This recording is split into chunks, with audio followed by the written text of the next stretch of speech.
I hear a little sound in my head.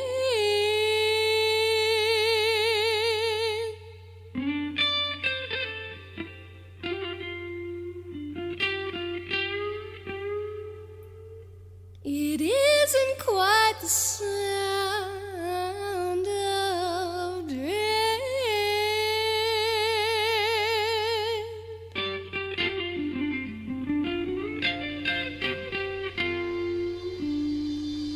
It makes a little wooing sound.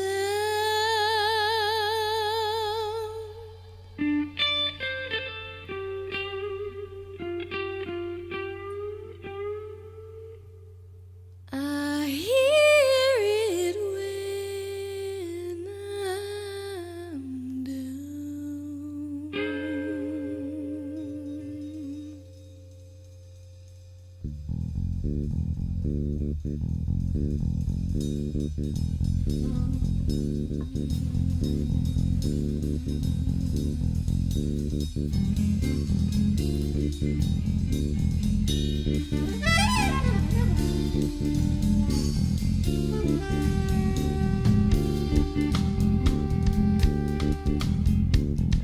It's a quiet little sound I hear. It isn't quite the sound of fear. It's whirring like an electric fan. It blows wherever I am.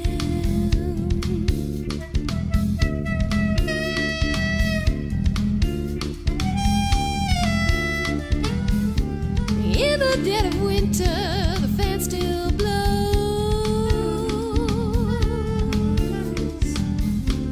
In the summer, it chills my soul. I try, but I can't make it stop.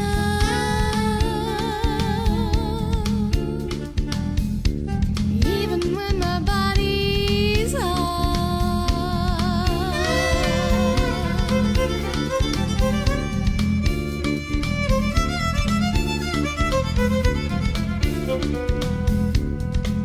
Am I alive or am I dead? The winged spider spins her web. I allow her silken wrap to hold as my inner fire grows cold.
She slips in through a tiny hole. She whispers through a thin, thin wall. She might leave, but she won't go. She's always coming back for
my tiny home.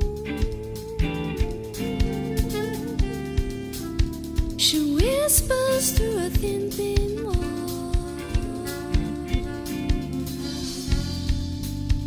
She might leave, but she won't go. She's always coming back for more.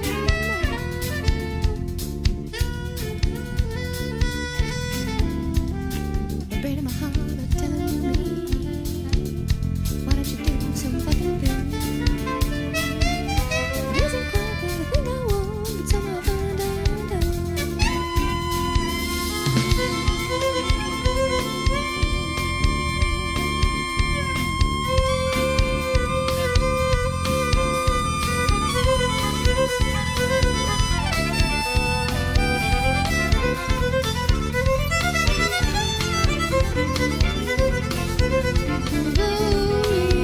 To sleep.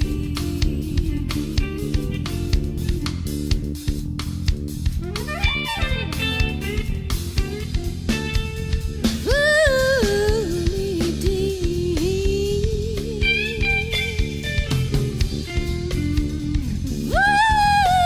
Me heat.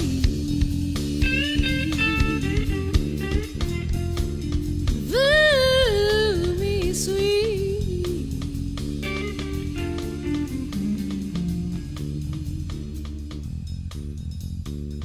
I hear a little sound in my head.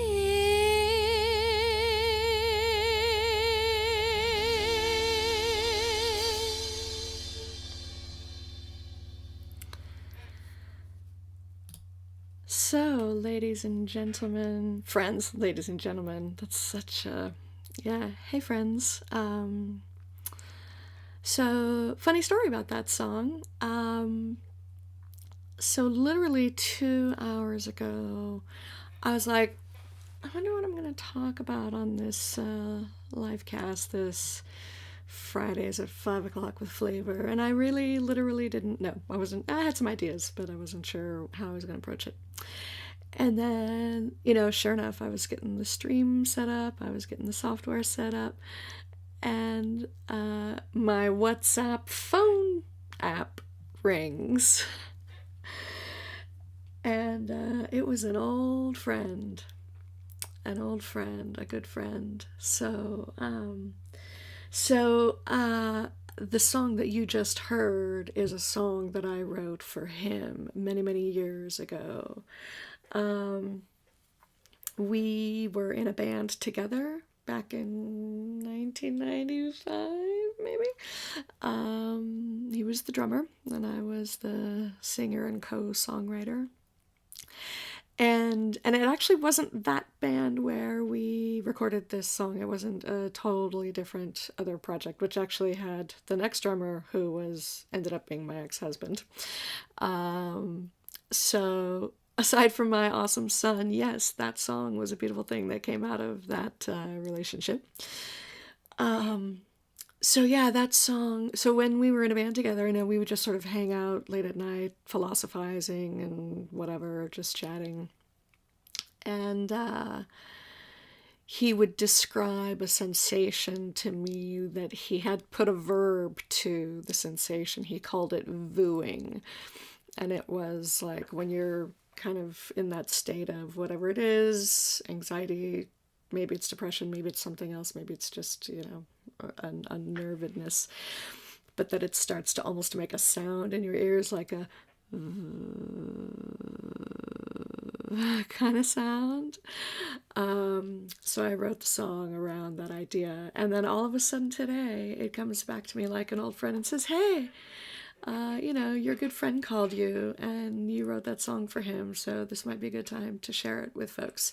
And it also reminded me, because when he called, he's like, you're not recording a video or anything, are you?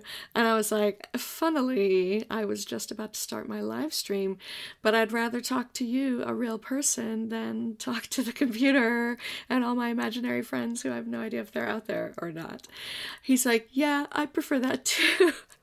So we just chatted for a while, and it's one of those old friendships, like you don't even have to make full sentences. You just say like, oh, the world today. Oh, I know. Oh, yeah. And then you just sort of like share half a phrase and you each already know like what's the thing that's so like, I can't take this world anymore. It's so crazy. It's so backwards. It's so upside down.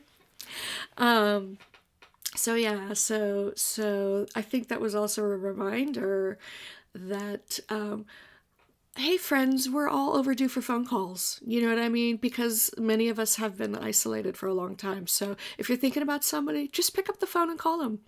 I bet you money, and I'm not a betting person, but I bet you money they're going to be super happy to hear from you. So that is my message. Because I was going to talk about my health progress, but it's kind of at, one of those, well, we have to regroup now because that didn't really give all the results we wanted. So, rather than getting all bummed out about that, I thought it would be also a good idea to give you guys a secret special Halloween surprise. So I'm going to share with you a recording that we did, just kind of like a little separate side project. We're not allowed to charge you money for it because of the arrangement we have with the producers, so we're offering it to you for free in honor of Halloween. So for all of our Rhythm and Flavor fans out there, and for all of our Edgar Allan Poe fans out there,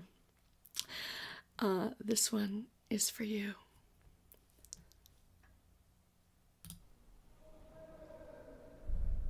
The Black Cat by Edgar Allan Poe. Performed by Laurelann Porter.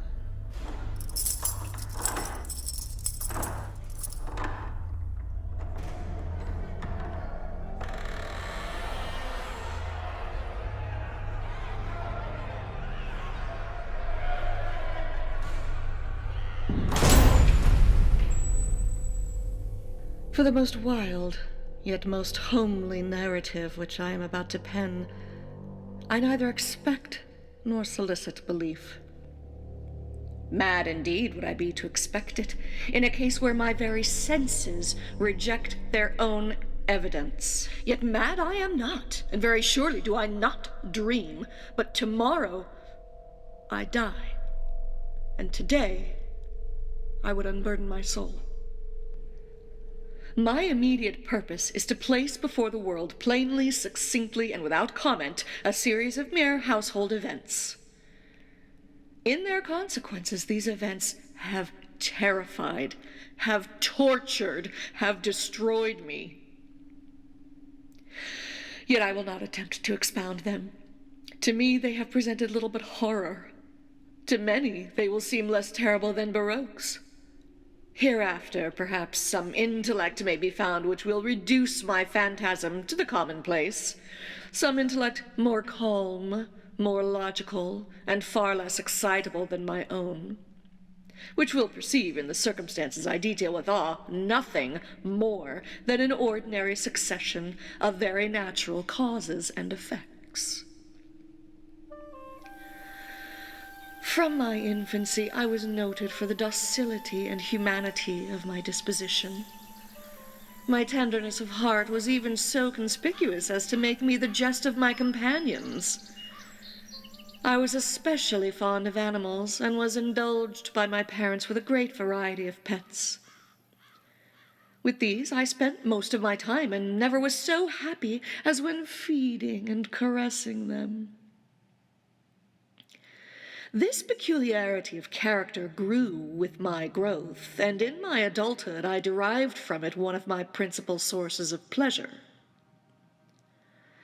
To those who have cherished an affection for a faithful and sagacious dog, I need hardly be at the trouble of explaining the nature or intensity of the gratification thus derivable.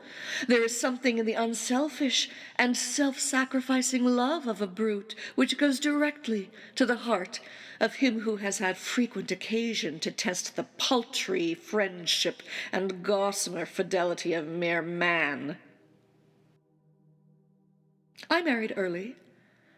and I was happy to find in my husband a disposition not uncongenial with my own.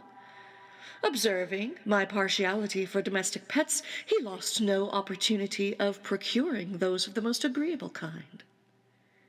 We had birds, goldfish, a fine dog, rabbits, a small monkey, and a cat. The latter was a remarkably large and beautiful animal, entirely black and sagacious to an astonishing degree. In speaking of his intelligence, my husband, who at heart was not a little tinctured with superstition, made a frequent allusion to the ancient popular notion which regarded all black cats as witches in disguise. Not that he was ever serious upon this point, and I mention the matter at all for no better reason than that it happens just now to be remembered. Pluto, this was the cat's name, was my favorite pet and playmate. I alone fed him, and he attended me wherever I went about the house. It was even with difficulty that I could prevent him from following me through the streets.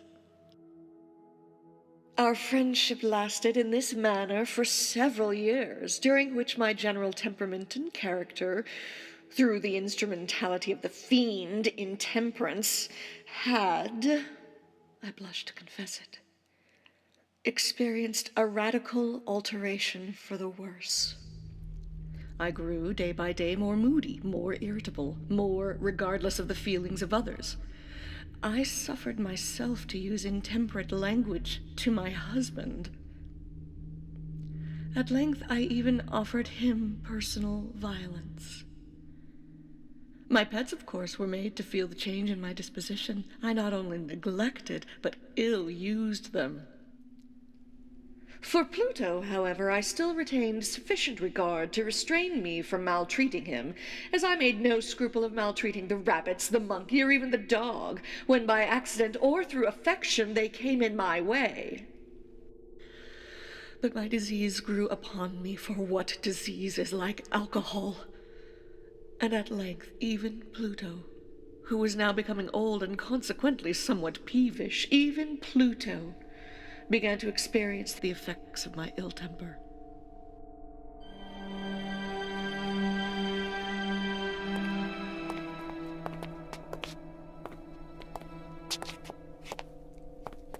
One night, returning home much intoxicated from one of my haunts about town, I fancied that the cat avoided my presence.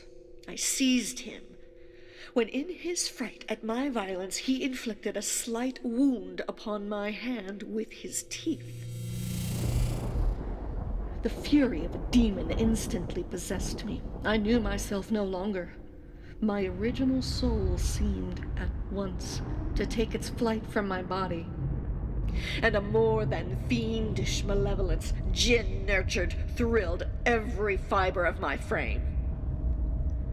I took from my waistcoat pocket a penknife, opened it, grasped the poor beast by the throat, and deliberately cut one of its eyes from the socket. I blush, I burn, I shudder while I pen the damnable atrocity. When reason returned with the morning, when I had slept off the fumes of the night's debauch, I experienced a sentiment half of horror, half of remorse, for the crime of which I had been guilty. But it was at best a feeble and equivocal feeling, and the soul remained untouched. I again plunged into excess, and soon drowned in wine all memory of the deed. In the meantime, the cat slowly recovered. The socket of the lost eye presented, it is true, a frightful appearance, but he no longer appeared to suffer any pain. He went about the house as usual, but, as might be expected, fled in extreme terror at my approach. I had so much of my old heart left as to be at first grieved by this evident dislike on the part of a creature which had once so loved me. But this feeling soon gave place to irritation, and then came, as if to my final and irrevocable overthrow, the spirit of perverseness. Of this spirit philosophy takes no account. Yet I'm not more sure that my soul lives than I am that perverseness is one of the primitive impulses of the human heart, one of the indivisible primary faculties or sentiments which give direction to the character of man. Who has not 100 times found himself committing a vile or silly action for no other reason than because he knows he should not?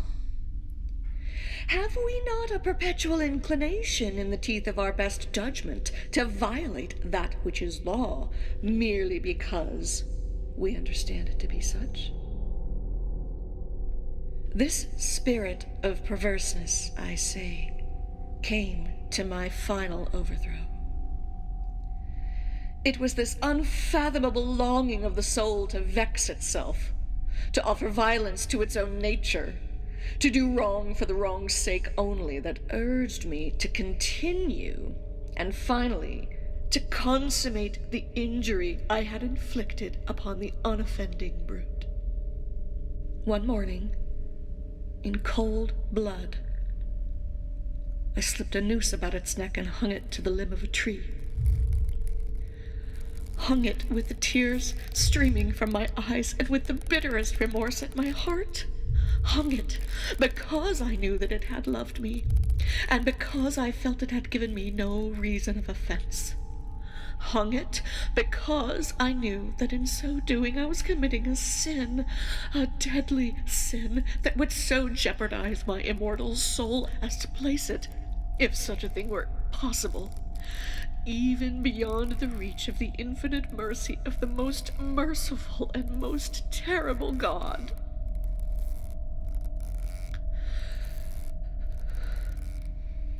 On the night of the day on which this cruel deed was done, I was aroused from sleep by the cry of "Fire!" The curtains of my bed were in flames. The whole house was blazing. It was with great difficulty that my husband, a servant, and myself made our escape from the conflagration. The destruction was complete.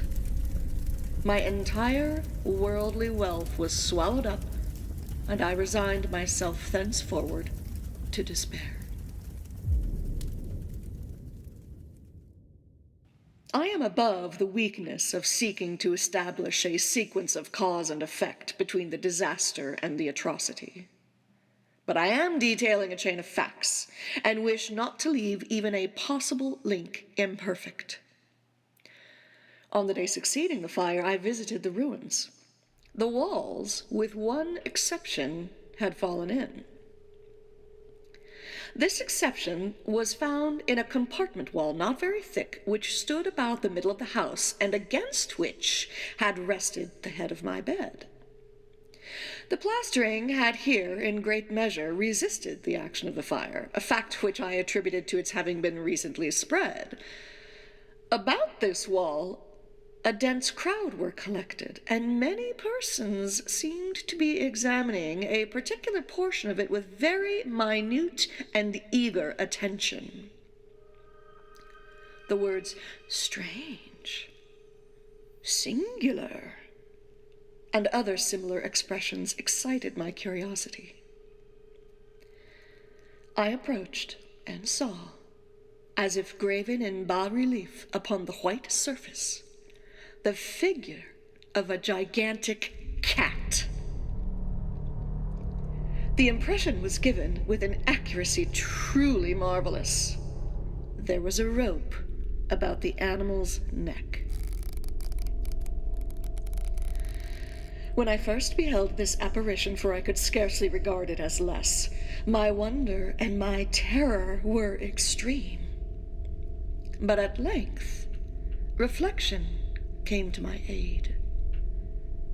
The cat, I remembered, had been hung in a garden adjacent to the house. Upon the alarm of fire, this garden had been immediately filled by the crowd, by some one of whom the animal must have been cut from the tree and thrown through an open window into my chamber. This had probably been done with the view of arousing me from sleep. The falling of other walls had compressed the victim of my cruelty into the substance of the freshly spread plaster. the lime of which, with the flames and the ammonia from the carcass, had then accomplished the portraiture as I saw it. Although I thus readily accounted to my reason, if not altogether to my conscience, for the startling fact just detailed, it did not the less fail to make a deep impression upon my fancy. For months I could not rid myself of the phantasm of the cat. And during this period there came back into my spirit a half-sentiment that seemed but was not remorse. I went so far as to regret the loss of the animal and to look about me among the vile haunts which I now habitually frequented for another pet of the same species and of somewhat similar appearance with which to supply its place. One night, as I sat half stupefied in a den of more than infamy, my attention was suddenly drawn to some black object reposing upon the head of one of the immense hogsheads of gin or of rum which constituted the chief furniture of the apartment. I had been looking steadily at the top of this hogshead for some minutes, and what now caused me surprise was the fact that I had not sooner perceived the object thereupon. I approached it and touched it with my hand. It was a black cat, a very large one, fully as large as Pluto, and closely resembling him in every respect but one. Pluto had not a white hair upon any portion of his body, but this cat had a large, although indefinite, splotch of white covering nearly the whole region of the breast. Upon my touching him, he immediately arose, purred loudly, rubbed against my hand, and appeared delighted with my notice. This, then, was the very creature of which I was in search. I had once offered to purchase it of the landlord, but this person made no claim to it, knew nothing of it, had never seen it before. I continued my caresses, and when I prepared to go home, the animal evinced a disposition to accompany me. I permitted it to do so, occasionally stooping and patting it as I proceeded. When it reached the house, it domesticated itself at once, and became immediately a great favorite with my husband. For my own part, I soon found a dislike to it arising within me. This was just the reverse of what I had anticipated, but I know not how or why it was, its evident fondness for myself rather disgusted and annoyed. By slow degrees, these feelings of disgust and annoyance rose into the bitterness of hatred. I avoided the creature. A certain sense of shame and the remembrance of my former deed of cruelty prevented me from physically abusing it. I did not, for some weeks, strike or otherwise violently ill-use it, but gradually, very gradually, I came to look upon it with unutterable loathing, and to flee silently from its odious presence as from the breath of a pestilence. What added, no doubt, to my hatred of the beast was the discovery, on the morning after I brought it home, that, like Pluto, it also had been deprived of one of its eyes. This circumstance, however, only endeared it to my husband, who, as I have already said, possessed in a high degree that humanity of feeling which had once been my distinguishing trait and the source of many of my simplest and purest pleasures.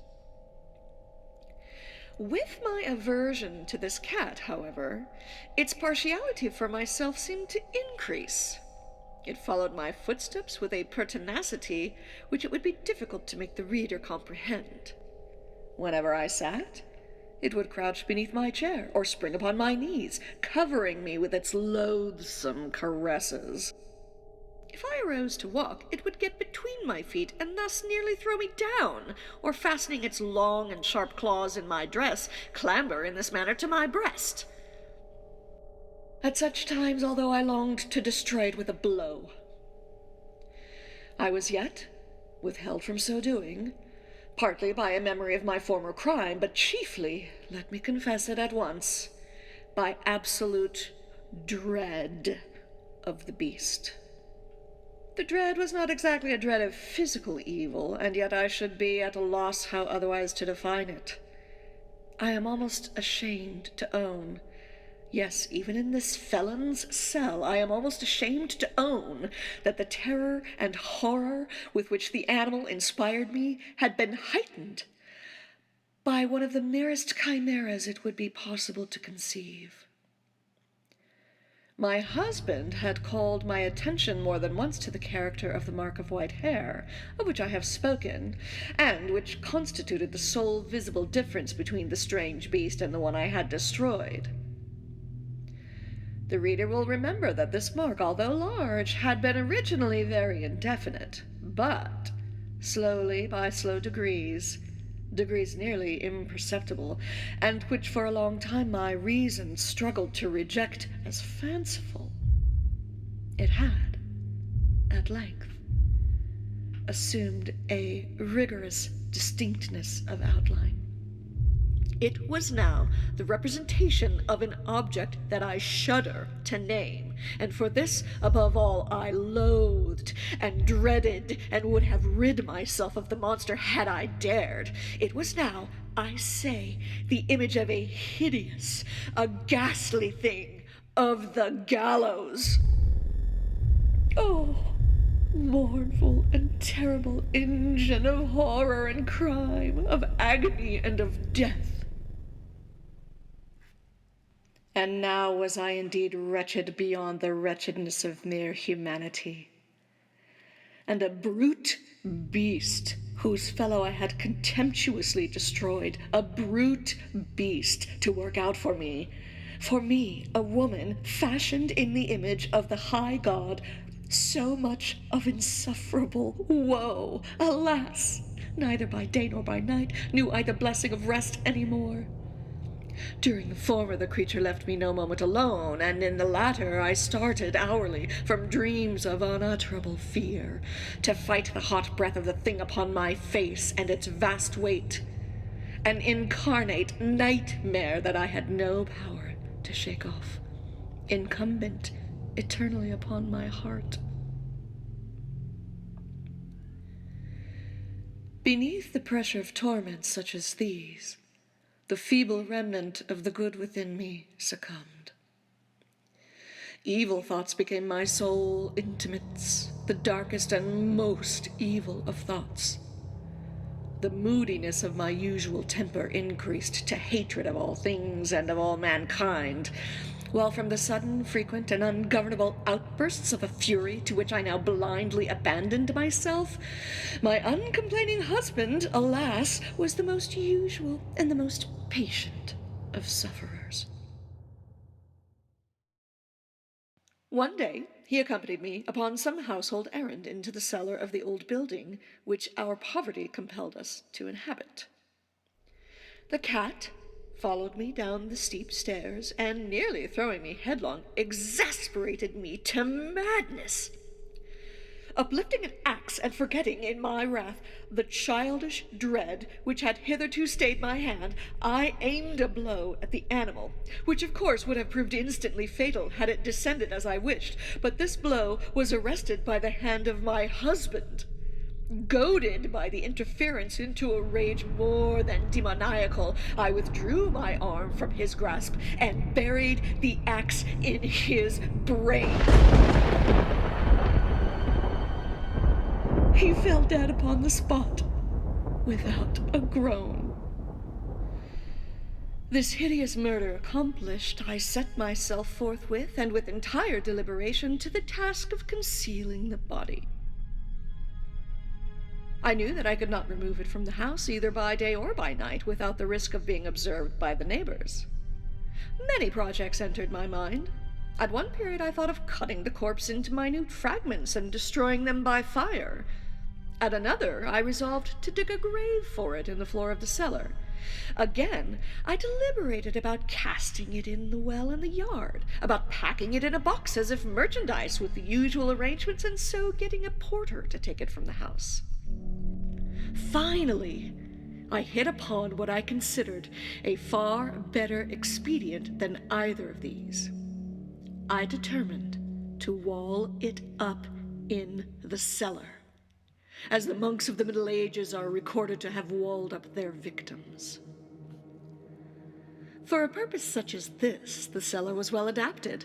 Its walls were loosely constructed and had lately been plastered throughout with a rough plaster, which the dampness of the atmosphere had prevented from hardening. Moreover, in one of the walls was a projection caused by a false chimney or fireplace that had been filled up and made to resemble the rest of the cellar. I made no doubt that I could readily displace the bricks at this point, insert the corpse, and wall the whole up as before so that no eye could detect anything suspicious. And in this calculation I was not deceived. By means of a crowbar, I easily dislodged the bricks, and having carefully deposited the body against the inner wall, I propped it in that position, while with little trouble I relaid the whole structure as it originally stood. Having procured mortar, sand, and hair with every possible precaution, I prepared a plaster which could not be distinguished from the old. And with this, I very carefully went over the new brickwork. When I had finished, I felt satisfied that all was right. The wall did not present the slightest appearance of having been disturbed. The rubbish on the floor was picked up with the minutest care. I looked around triumphantly and said to myself, "Here, at last, then, my labor has not been in vain." My next step was to look for the beast which had been the cause of so much wretchedness, for I had at length firmly resolved to put it to death. Had I been able to meet with it at the moment, there could have been no doubt of its fate, but it appeared that the crafty animal had been alarmed at the violence of my previous anger, and forbore to present itself in my present mood. It is impossible to describe or to imagine the blissful sense of relief which the absence of the detested creature occasioned in my bosom.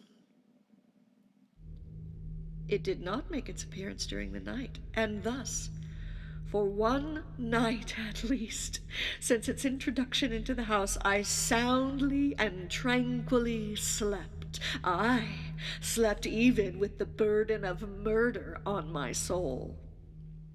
The second and the third day passed, and still my tormentor came not. Once again I breathed as a free man. The monster in terror had fled the premises forever. I should behold it no more. My happiness was supreme. The guilt of my dark deed disturbed me but little. Some few inquiries had been made, but these had been readily answered. Even a search had been instituted, but of course nothing was to be discovered. I looked upon my future felicity as secured.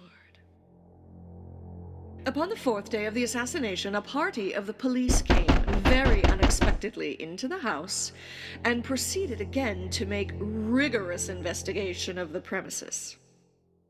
Secure, however, in the inscrutability of my place of concealment, I felt no embarrassment whatever. The officers bade me accompany them in their search. They left no nook or corner unexplored. At length, for the third or fourth time, they descended into the cellar. I quivered not in a muscle. My heart beat calmly, as that of one who slumbers in innocence. I walked the cellar from end to end. I folded my arms upon my bosom and roamed easily to and fro. The police were thoroughly satisfied and prepared to depart. The glee at my heart was too strong to be restrained. I burned to say if but one word by way of triumph, and to render doubly sure their assurance of my guiltlessness. "Gentlemen," I said at last, as the party ascended the steps, "I delight to have allayed your suspicions. I wish you all health and a little more courtesy. By the by, gentlemen, this is a very well-constructed house. In the rabid desire to say something easily, I scarcely knew what I uttered at all. I may say an excellently well-constructed house.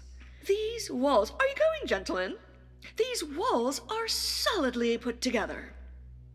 And here, through the mere frenzy of bravado, I rapped heavily with a cane which I held in my hand upon that very portion of the brickwork behind which stood the corpse of the husband of my bosom.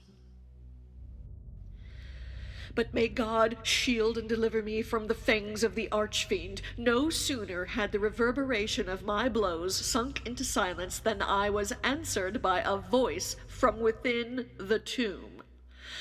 By a cry, at first muffled and broken like the sobbing of a child, and then quickly swelling into one long, loud, and continuous scream, utterly anomalous and inhuman, a howl, a wailing shriek, half of horror and half of triumph, such as might have arisen only out of hell, conjointly from the throats of the damned in their agony and the demons that exult in that damnation. Of my own thoughts, it is folly to speak. Swooning, I staggered to the opposite wall. For one instant, the party upon the stairs remained motionless through extremity of terror and of awe. In the next, a dozen stout arms were toiling at the wall. It fell bodily. The corpse, already greatly decayed and clotted with gore, stood erect before the eyes of the spectators. Upon its head, with red extended mouth and solitary eye of fire, sat the hideous beast whose craft had seduced me into murder and whose informing voice had consigned me to the hangman. I had walled the monster up within the tomb.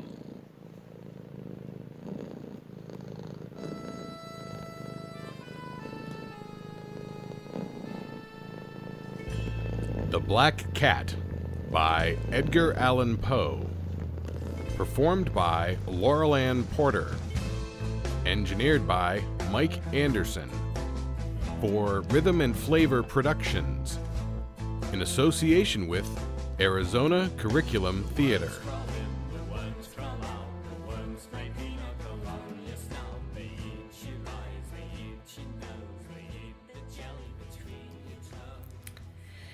There we have it. There we have it. Those of you who know me know that Halloween is my favorite holiday. So, it's kind of a bummer Halloween this year, right? Like Halloween got taken from us. But I couldn't do it without at least celebrating somehow with some words of Edgar Allan Poe. So that is our offering to you as a Halloween gift from me and Mike, the Rhythm and the Flavor. All the best to you.